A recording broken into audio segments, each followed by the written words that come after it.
Hello, everybody. Welcome. Today we're talking about a superpower for every team: diplomacy. Whether you're working with clients, your colleagues, or key stakeholders, how your team communicates can make all the difference. It's the foundation for strong relationships, for navigating challenges with grace, and for truly unlocking your collective potential. Diplomacy isn't just about being polite. It's about fostering understanding and achieving shared success, even when opinions differ. It's about creating a space where every single person feels respected and truly heard. What's so exciting, and what I truly believe, is that diplomacy is a skill your whole team can build together. It's not just an individual trait you're born with. It's a collective strength that blossoms with intention and practice. And today, I want to share some really practical, actionable ways you can cultivate this as a group, as a unit. These aren't just abstract ideas. They are tangible steps you can take starting right now to transform your team's dynamics for the better, making your interactions more constructive, more meaningful, and your outcomes far more successful. We're going to explore how to really listen to each other, not just hear, but we'll talk about how to express ourselves thoughtfully, even when the stakes are high, and how to approach disagreements not as battles to be won, but as opportunities for growth and deeper collaboration. Think of this as your team's roadmap to becoming more connected, more effective, and ultimately more harmonious. So, let's open our minds and hearts to these ideas, because building a diplomatic team is an investment that pays incredible dividends in both success and spirit. Let's begin this journey together. Alright, our very first step, and it's a foundational one, is practicing active listening. Now, I mean listening. Not just waiting for your turn to speak, or thinking about what you're going to say next, but giving your entire presence, your full attention, to the person who is talking. This means letting them share their thoughts, their ideas, their concerns fully, without interruption, without judgment. Think about how it feels when someone truly hears you. It's a gift, isn't it? A profound connection. It makes you feel valued, understood, and respected. As a team, when you all commit to this, you create a sanctuary, a space where everyone feels safe enough to contribute their best, most authentic selves. It's about honoring each voice in the room and understanding that every perspective has richness to offer. And then, here's the crucial part of active listening that truly deepens understanding. Before rushing to respond, before offering your own perspective, take a moment to reflect back what you heard from them. You can say something simple like, "So if I'm understanding correctly, you're feeling that," or "What I'm hearing you say is..." This does two incredible things for your team. First, it ensures that you've genuinely understood their point, clearing up any potential misinterpretations right then and there before they can grow. And second, it shows the speaker that you were truly engaged, that you were paying deep attention. This simple act can diffuse so much potential conflict and build such strong bridges of connection. It's about making sure you're on the same page, truly aligned, before you move forward together. Next up, let's talk about the incredible power of our words, specifically focusing on using neutral and respectful language within your team. It's so easy, especially when passions run high or deadlines loom, for emotionally charged words or tones of blame to slip into our conversations. But these words can create walls, they can make people defensive, and they can shut down productive dialogue. Instead, I want to encourage your team to consciously choose language that opens doors. For instance, instead of blurting out, "You're completely wrong about that," which immediately puts someone on the defensive, try something like, "That's an interesting perspective. I see it a bit differently. Can we explore it further?" See the difference? It invites conversation rather than confrontation. This practice is about creating an environment of psychological safety, where team members feel comfortable expressing differing viewpoints without fear of attack. It's about focusing on the issue at hand, not on personal criticism. When your team commits to this, you'll find that ideas flow more freely, and problem-solving becomes a more collaborative and less combative process. It requires mindfulness, a little pause before speaking, but the shift in your team's atmosphere will be remarkable. It's about choosing words that build up, that connect, that foster mutual respect, because the language we use truly shapes our reality and our relationships at work. This is how we cultivate a culture of respect, one conversation at a time. Now, this one is so important, especially when things get a little heated, learning to manage our emotions, particularly when conflict arises. It's natural to feel frustrated or misunderstood, or even a little angry sometimes. We're all human. But how we to those emotions is what truly defines our diplomacy. The key here is to strive to remain calm and composed, even if others around you are not. This isn't about suppressing your feelings, but about not letting them hijack your behavior or your words. One of the most powerful tools you have is the simple pause. Before reacting to an emotionally charged comment or situation, take a breath. Just one conscious breath. That tiny space can make all the difference in the world.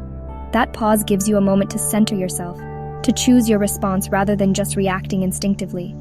It allows you to think, how can I respond to this in a way that de-escalates the situation and moves us towards a solution? It's about maintaining your own inner equilibrium so you can be a steadying force for the team. When one person stays calm, it can often help others to find their calm too. This skill, managing your emotional responses, is a cornerstone of diplomatic leadership and teamwork.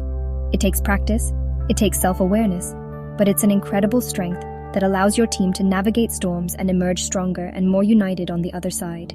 Remember, you are in control of your response, always. This next way to cultivate diplomacy is all about finding that beautiful balance between being honest and being tactful.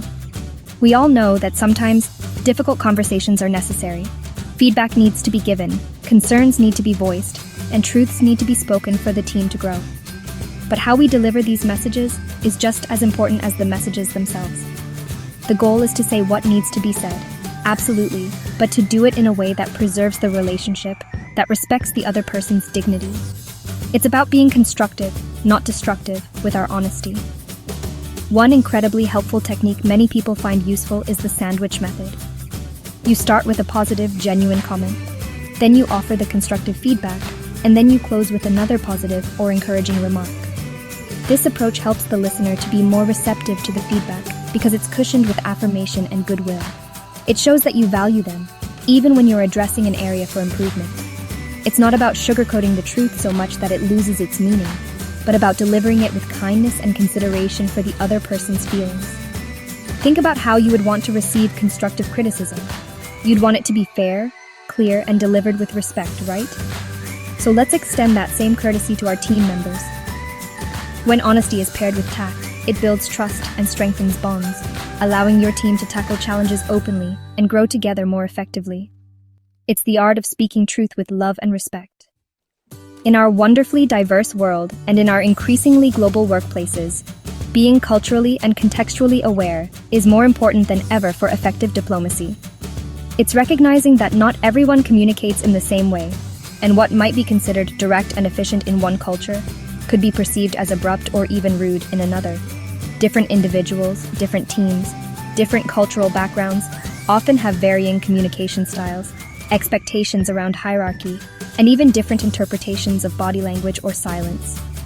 So, a key part of being diplomatic as a team is taking the time to understand these nuances, to learn about the people you're interacting with, whether they're clients from another country or colleagues from different backgrounds within your own team. This means being observant, asking open-ended questions, and sometimes tailoring your approach to fit their expectations and comfort levels. It's about showing respect for differences and making an effort to connect in a way that resonates with them. This might involve adjusting your level of formality, your directness, or even how you approach decision-making processes. It's not about losing your own authenticity, but about expanding your communication toolkit so you can build bridges across any perceived divides. When your team embraces this awareness, you not only avoid misunderstandings, but you also enrich your own perspectives and foster much deeper, more meaningful connections. It's about seeking to understand before seeking to be understood on a global scale. This empathy is the heart of true connection. One of the most powerful ways to embed diplomacy within your team's DNA is by encouraging internal role modeling. So what does this mean? It means identifying those individuals within your team who naturally exhibit strong diplomatic skills, the ones who are great listeners, who communicate respectfully, who handle conflict with grace. And then, you consciously create opportunities for them to lead by example. Maybe they can take the lead in particularly sensitive client conversations, or facilitate team discussions where diverse opinions need to be navigated carefully. When other team members see these skills in action, when they witness firsthand how effective diplomatic approaches can be, it becomes a living lesson, far more impactful than any textbook. And it doesn't stop with just observation. It's also about creating a culture of learning and reflection. After key meetings or important interactions, especially challenging ones, hold short, informal debrief sessions as a team. Talk about what went well from a diplomatic standpoint, what strategies were effective, what could have been handled even more skillfully. This isn't about pointing fingers, it's about collective learning and continuous improvement. When team members can openly discuss these dynamics and learn from each other's experiences, both successes and learning moments, everyone's diplomatic abilities grow. It's about lifting each other up, sharing wisdom, and fostering a team where everyone is committed to becoming better communicators together. This shared growth is incredibly powerful. Often when conversations become tense or disagreements arise within a team, it's because we've momentarily lost sight of what we're all working towards together. That's why clarifying and consistently returning to your shared goals is such a vital diplomatic strategy. When emotions are running high or different opinions are clashing, it's incredibly powerful to reframe the discussion around your common purpose. You can gently guide the conversation by saying something like, "Okay, let's take a step back. We all want the best possible outcome for this project, right? Or, we all share the goal of satisfying this client. How can we work together to achieve that?" This simple act shifts the focus from individual positions to collective aspirations. Reminding everyone of the bigger picture, the why behind your work, helps to depersonalize disagreements and fosters a spirit of collaboration. It transforms the dynamic from me versus you to us versus the problem. When team members see that their individual contributions are all aimed at a common target, it becomes easier to find compromises, to appreciate different approaches, and to unite in finding the best path forward. This focus on shared objectives builds a sense of unity and purpose, making it much easier to navigate differences constructively. It reminds everyone that you are indeed on the same team, striving for the same success. And that, my friends, is a powerful unifier in any situation. It's about remembering that we are all connected in our pursuit of a common dream. Finally, let's talk about the incredible value of proactively investing in your team's diplomatic skills through dedicated training. Just like athletes train to hone their physical abilities, teams can train to sharpen their communication and interpersonal skills. There are so many wonderful resources available, from workshops and short courses in areas like emotional intelligence, which is the bedrock of empathy, to specific training in conflict resolution, teaching practical strategies for navigating disagreements, or even negotiation skills, which are invaluable in so many workplace interactions. This isn't about admitting a weakness. It's about acknowledging a desire for growth, a commitment to becoming an even more effective and harmonious team.